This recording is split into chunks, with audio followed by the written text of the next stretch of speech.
आमचे घरचे सर्व होते ते आम्ही पळून आणि घरी आले. श्रमजीवी संघटनेचं हे दुरुपयोग करायला लागले यांचे कार्यकर्ते. त्यांची जागा आहे भंडारा भूषणची जागा आहे. तो कृष्णा गवारी त्यांनी त्या जागेवर कब्जा केलेला आहे आणि आत्ता तो त्याच्या बाजूला आमची 15 गुंठे जागा आहे त्याच्यावर कब्जा तो करण्याचा प्रयत्न करतो. आमची काही अपेक्षा नाही मिळत आणि चुकीचं काम आम्ही श्रमजीवी संघटनेचा रेकॉर्ड आहे आतापर्यंतचा. चुकीचं काम झालेलं असेल तर ते दाखवा आम्हाला का श्रमजीवी संघटनेने चुकीचं काम केलेलं आहे.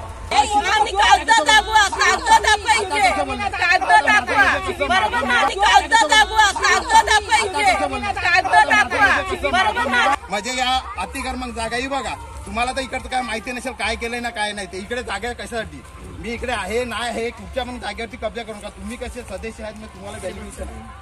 हॅलो नमस्कार. तुमच्या चॅनलमधून मला न्याय हवा आहे आज मी तुमच्याकडे कृपा करतो. कारण मी राहणारा सातपालाच्या रस्ता गोवारीपाड्यामधला आहे आणि माझ्यावरती संकट भरपूर झालेलं आहे. म्हणजे माझ्या जागेबद्दल म्हणजे कसं माझ्यावरती संकट आलेलं आहे. तर इकडे कृष्णा काला गोवारी आहे. कृष्णा काला गोवारी विवेकपांडे भाऊंच्या संघटनेमध्ये आहे तो. तर त्यांनी असं केलेलं आहे का इकडे कसं म्हणजे दैकास केलेलं आहे. गोवारीपाड्यामध्ये त्यांनी दैकास केलेले आहे म्हणजे लोकांची जागा भरपूर हरवली. तर माझ्या जागेवरती पण त्यांनी संकट एवढं माझ्यावरती आणलेलं आहे का त्याच्या बाजूलाच माझी जागा लागलेली आहे. त्याची जागा आहे त्याच्या बाजूला माझी जागा लागलेली आहे. माझ्याकडे म्हणजे 10-15 गुंठ माझी तिकडे त्याच्या बाजूला जागा लागली. त्यांनी एवढी म्हणजे माझ्यावरती दैकास केलेली आहे का बरोबर विवेकपांडे भाऊंच्या बरोबर म्हणजे यांच्यामध्ये नाही. तो असं मला बोलतो का तुम्ही ह्या जागेवरती उभं नाही राहायचं ही जागा माझी आहे नाही तर विवेकपांडेतला भाऊंना मी बोलवून आणि तुमची तंगडी कापून टाकीन ये ना ते. म्हणजे कसे विवेकपांडे भाऊंच्या यांचेच म्हणजे न्यायाबद्दल म्हणजे हा मला धमकी देतो. साफसफाई करून शिकू त्या दिवशी आम्हाला आले यांचे सर्व घरचे आले सर्व दादागिरी करायला लागले.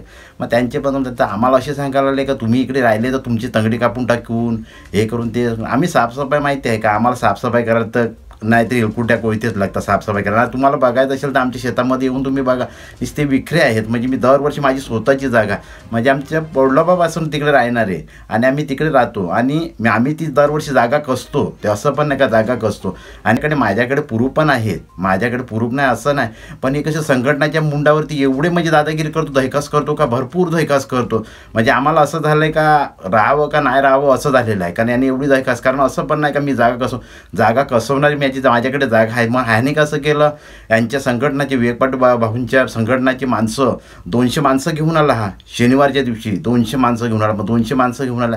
आता आम्ही कसे भोल्यामध्ये असतो. आता आपलं शेत आहे तर आपल्या शेतामध्ये कसे मग आपल्याला जे घरचे आहेत मग त्याच्यामध्ये काटे आहेत म्हणजे विखरायचे. आता विवेकपांडे भाऊच्या त्यांना माहिती असेल का ते शेतकरी त्यांना का शेतकऱ्यांची ते नाहीतर घेतात. मग आम्ही कशी शेतं साफ करायला गेलो. तो ह्यांनी कृष्णा काला गोवारीने तिकडे कमसे कम 200 माणसं आणून ठेवलेली संघटनाचे. आम्हाला काय एवढं का आपल्याला एवढे आयडिया नाही. मी विचार केला का चला असेल यांचे पाहुणे असतील तर आपण काही एवढे का हे नाही केलं. आम्ही गेलो शेतावरती गेले तर मग नंतर हे करायला लागले. मग नंतर ह्यांनी सर्व संघटनाची माणसं होते हे खाडे खोदायला लागले आणि माझ्या शेतालाच कंपाऊंड घालायला लागले. माझ्या शेताला कंपाऊंड घालायला लागले. स्वतःची माझी जागा माझ्याकडे पेपर पण आहेत. माझ्याकडे पेपर नाही असं नाही. माझ्या जागेची माझ्याकडे हे बघा माझ्याकडे प्रूफ पण आहेत. मी असं नाही सांगत का माझ्याकडे प्रूफ आहेत म्हणून मी असं नाही सांगत का माझ्याकडे प्रूफ नाही असं माझ्याकडे सर्व प्रूफ आहेत. मग आमच्याला सर्व आम्ही थोडीशी साफसफाई करायला लागले तर ह्यांच्याकडे 200 माणसं 200 माणसानंतर आम्ही घाबरले. एकदम घाबरा वाटायला लागला आम्हाला का काय करावं. तरी आम्ही त्यांना सांगितलं का आमची जागा आहे तुम्ही खोटं बिटं काय तिकडे टाकू नका बाबा आमची जागा आहे. व्यक्ती त्यांच्यानंतर तुमच्या संघटनाचीच माणसं काहीतरी 200 माणसं होते त्यांचे काय मला मी काही शिकलेला नाही मिळत का जास्त आपल्याला एवढी आयडिया नाही मिळत त्याच्यामध्ये. तर त्यांची म्हणजे ते नावं मला त्यांची काय माहिती नाही. ते माझ्याकडे म्हणजे हे आहे मी त्यांना म्हणजे हे केलेलं कारण ते तुमच्या संघटनाची माणसं. तर ते सांगतात का विवेकपांडे भाऊंच्या आम्ही संते हे आहे संते अध्यक्ष आहे सदस्य आहेत असे म्हणजे काय मोठे म्हणजे ते हे बोलतात. त्याच्यानंतर त्या बाई होत्या 5-7 दुसऱ्या बाई आम्ही संते अध्यक्ष सदस्य आहेत तसे म्हणजे बोलायला लागले. आणि कोणतं त्याच्यामध्ये आहे का एवढी मला तेवढी काय म्हणजे आयडिया कारण मी एवढं शिकलेला नाही म्हणून त्याच्यामध्ये मला काय एवढी काय आयडिया. मग ते असे करायला लागले. मग 200 माणसं होती तर मी घाबरल्या मी बाई बी होत्या. मग हे कसे यांच्याकडे कुऱ्हाडी कोयते ते ना म्हणजे कसे टिकाव ते हे करायला होते ना खोदायला म्हणजे हे करायला लागले ना त्यांनी खांबे काढायला लागले. असं माने तुम्ही येऊ ना पाहिजे तर बघा म्हणजे आमच्या शेतावरती बघा त्यांनी कसे खुटं टाकायला लागले. जागा कुठे आहे काय कुठे आमच्या शेताची आणि आम्ही शेताची साफसफाई करायची. मग कोणी करायची आम्ही साफसफाई करून मला आता शेतं लावायच्या. तर आमची शेतं आम्ही साफसफाई करतो 200 माणसं. आता आम्ही 200 माणसं ह्यानी कशासाठी बोलवलेलं, आम्हाला मारायला बोलवलेले 200. मला आम्हाला एवढी आयडिया नाही. मग आम्ही कशी जीवाला एकदम म्हणजे हे करतो आपण साफसफाई कर. नंतर ही माणसं एकदमच म्हणजे यायला लागली, कारण ते वरून त्याच्या शेतामधून भरपूर इकडे याच्यामध्ये यायला, माझ्या शेतामध्ये यायला म्हणजे करायला लागले. कांड्यावर तुम्ही बाहेर निघा, नाही तर बिओपांडी बघून अजूनपर्यंत लगेच माणसं बोलवून आणि तुम्हाला इकडेच्या इकडे कापून आणि गाडून टाकी जाते. मग आम्ही घाबरले जीवाला. आता करायचं काय. आता मला कसं, आम्हाला कसं म्हणजे नाही पाहिजे, त्याच्यासाठी आम्ही कसं म्हणजे तुमच्यासाठी म्हणजे आम्ही न्यायासाठी म्हणजे करतो. मग जीवाला आम्ही घाबरले. मग आम्ही कसे तरी आमचे घरचे सर्व होते ते आम्ही पळून आणि घरी आले. तरी आमच्या घरी आले ते मारायला, पण आम्ही लपून राहिले. मग करणार काय. मग आपण आमच्यावरती त्यांनी जाऊन मग आम्ही तिकडे गेलो पोलीस स्टेशनला. संध्याकाळी काहीतरी आम्ही 7 वाजता गेले, 6-7 वाजता तिकडे गेले आणि मग तिकडे कंप्लेंट केली आम्ही.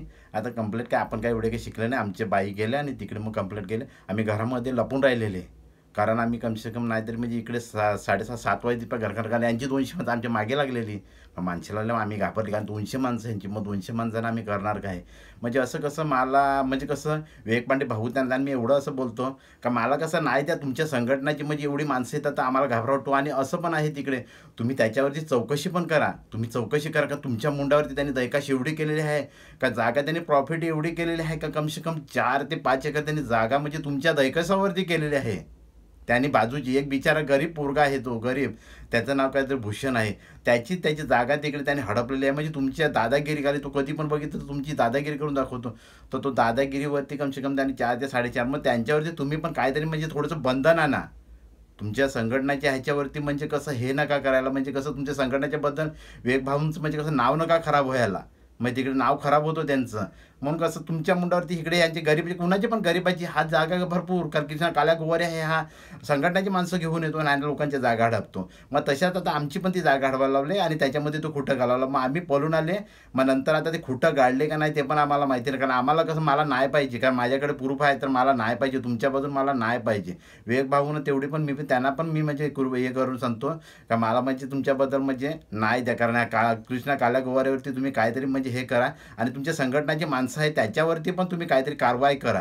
म्हणजे कशी गरिबाची जागा हडपायला नको असं तुम्ही त्यांच्यावरती पण जे तुमचे संघटनाचे जे मेंबर आहे यांच्यावरती पण तुम्ही काहीतरी कारवाई करा. म्हणजे असं नका का गरिबाची जागा हडपायला पाहिजे असं. जर गरिबाची जागा हडपायला तुम्ही गरिबाचेच आहे तर गरिबावरची जागा नका हडपायला. हे बघा मी त्यासाठी त्यांच्यावरती कंप्लेंट पण केलेली आहे. तर हे माझ्याकडे पेपर आहेत. मी माझ्या घाबऱ्याला मी कंप्लेंट केलेली, म्हणजे कसं माझ्या करून माझ्या बायको बिकोला पाठवून आणि मी कंप्लेंट केलेली आहे. आणि माझ्या बहिणीला त्यांना पाठवून आणि मी सर्व कंप्लेंट केलेली आहे. माझी भावाची बायको त्याने ह्यांना पाठवून सर्वांना मी कंप्लेंट, कारण आम्ही घरातून बाहेर निघले नाही, कारण आम्हाला धास्ती होती. नाहीतर ह्यांची 200 माणसं होती तर आम्हाला 200 माणसं कधी पण मारलं असतं. मी भगवानची बहीण आहे, गीता डिसिल्वा. काशीनाथ मेड्याची आम्ही 4 जण पोरं आणि आम्ही जास्ती शिकलेले नाही. आमची शेती आहे, आमची शेती आहे 15 गुंठे 15-16 गुंठे जागा आहे. ते आम्ही करून तिथे खातो. आम्ही तिथे वाढलो, आमचा जन्म तिथे झाला. ते हल्लीपर्यंत आम्ही 100 वर्ष झाला आम्ही कसून खातो ना. हल्ली आमच्या बाजूला भूषणची जागा आहे, भूषणची जागा आहे. तो कृष्णा गवारी त्यांनी त्या जाग्यावर कब्जा केलेला आहे आणि आत्ता तो त्याच्या बाजूला आमची 15 गुंठे जागा आहे त्याच्यावर कब्जा करण्याचा प्रयत्न करतो. तर विवेकपंडीची माणसं असं 200 माणसं त्यांनी बोलून आणि 2 दिवस आम्ही साफ करायला गेलो परवा दिवशी आणि काल गेलेलो. तेव्हाही आणि माणसं मागवून हे केलेली, मागवलेली, जेवण बिवून केलं, त्यांना खायला घातलं आणि आम्ही साफ करा परवा दिवशी गेलेलो आणि काल आम्ही गेलो. त्याच्या अगोदर ते माणसं घेऊन आणि यांनी खुटे गाडायला लावलेले आमच्या जमिनीला. आमची तिकडे भांडण झाले, आम्हाला मारायला आले. आम्ही घरी परत पळत आलो आणि आम्ही त्याच्यानंतर संध्याकाळी पोलीस स्टेशनला गेलो आणि आम्ही कंप्लेंट दिली. हॅलो नमस्कार, मी नामदेव मेढा.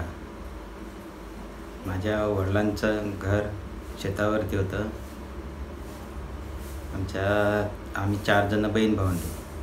आता माझी मोठी बहीण 60 वर्ष होऊन गेलेली आहे आणि आम्ही ती शेती आतापर्यंत करते आहेत. कमसे कम वडिलांपासून आजोबांपासून ती आम्ही शेती करते आहेत. आणि आजच्या टायमाला कृष्णा काल्या गवारी याची दहशत एवढी वाढलेली आहे का त्या जाग्यावरती कब्जा करायला तो तयार आहे.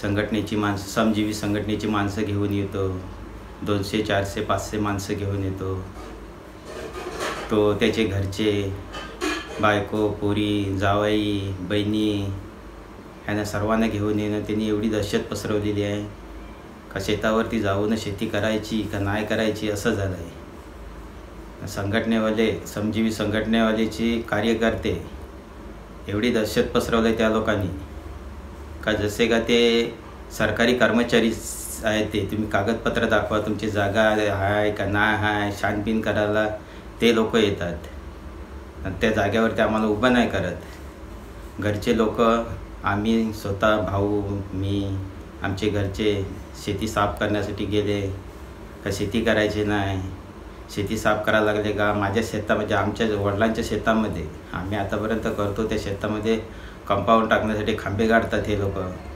जवळ सांगायला गेले काही लोक अंगावरती येतात, अंगावरती आले का नंतर मग यांची एवढी हिंमत वाढलेली आहे का जवळ गेला तर या कार्यकर्ते लेडीज आहेत त्याची दहशत एवढी झालेली आहे का पोलीस स्टेशनला कुठचा पण गुन्हा दाखल करता, आमच्या अंगावरती हात टाकला, आमचे कपडे फाडले, असे करून पोलीस स्टेशनला कसं तरी केस लावा यांच्यावरती, यांना अटक करा, मोठ्या मोठ्या कार्यकर्त्यांना फोन करून पोलिसांना दबावात टाकून त्या शेतकऱ्याला एवढं दबावाने टाकलं आहे का काय करायचं ते समजत नाही। कुठचा पण एकीचा उतारा दाखवतो ही माझी जागा आहे असं तसं हे करून यांनी गावचा हा गुंडा कृष्णा काजा गवारी यांनी एवढी दहशत पसरवलेली आहे का याच्याजवळ भूषण ठाकूर ह्याची जागा शेती करण्यासाठी दिलेली आहे त्याच्यावरती यांनी कब्जा करून त्याला 7-12 एकीचा उतारा लावून त्याच्यावर कब्जा केला यांनी। त्याची जागा आता त्यांनी कब्जा केला। आता आमची काशीनाथ द्वारका मेढा ह्याची जी शेती आहे त्याच्या बाजूला त्याच्यावरती पण ह्यांनी कब्जा करायला लावलेला आहे। तर शेतकऱ्यांनी काय करावं कसं राहावं याच्या दहशतीखाली जागा सोडून द्यायची का काय करायची काय समजत नाही, काय करावं। गावच्या बाजूला गावकऱ्यांना भूषण ठाकूरनी होलीसाठी जागा दिलेली होती तिच्यावरची कब्जा केला आहे, त्याला एकीचा उतारा लावून ती संतो जागा आमची आहे संतो आम्हाला गावकऱ्यांना होली लावायला पण तो जागा देत नाही। तर काय करायचं काय ह्याच्यावर काहीतरी बंदी आणली पाहिजे, त्याच्यासाठी काहीतरी कार्यकर्त्यांनी पोलिसांनी काहीतरी सरकारने याच्यावर काहीतरी ऑब्जेक्शन घ्यावं हीच आम्हाला विनंती। आणि आम्ही शेतावरती गेलो का हे कार्यकर्ते डायरेक्ट अंगावरती येतात, आम्हाला तिथून शेतावरून पळून लावतात। शेतीसाठी गेले तर आम्ही शेतामध्ये विखरे आहेत तर काय विले असतात आमच्याजवळ, छोट्या छोट्या काठ्या असतात वाकड्या करून ते काठे तोडण्यासाठी नाही हे लोक पोलीस स्टेशनला जाऊन आम्हाला दांडे घेऊन आले मारायला, विले घेऊन आले। शेतावरती शेतकरी जाणार तो कसा शेतीत म्हणजे काम करणार, ते हत्यार असलं तरच काटे वगैरे काढणार ना हे लोक कार्यकर्त्यांना सर्व पॉईंट माहिती आहेत कसं शेतकऱ्याला गरीब शेतकऱ्याला फसवायचं हे कार्यकर्त्यांना सर्व काय माहिती आहे। श्रमजीवी संघटनेचं हे दुरुपयोग करायला लागले ह्यांचे कार्यकर्ते, ते ह्याच्यावरती काहीतरी ऑब्जेक्शन आणा आणि गरीब शेतकऱ्याला न्याय द्या हीच आमची विनंती आहे।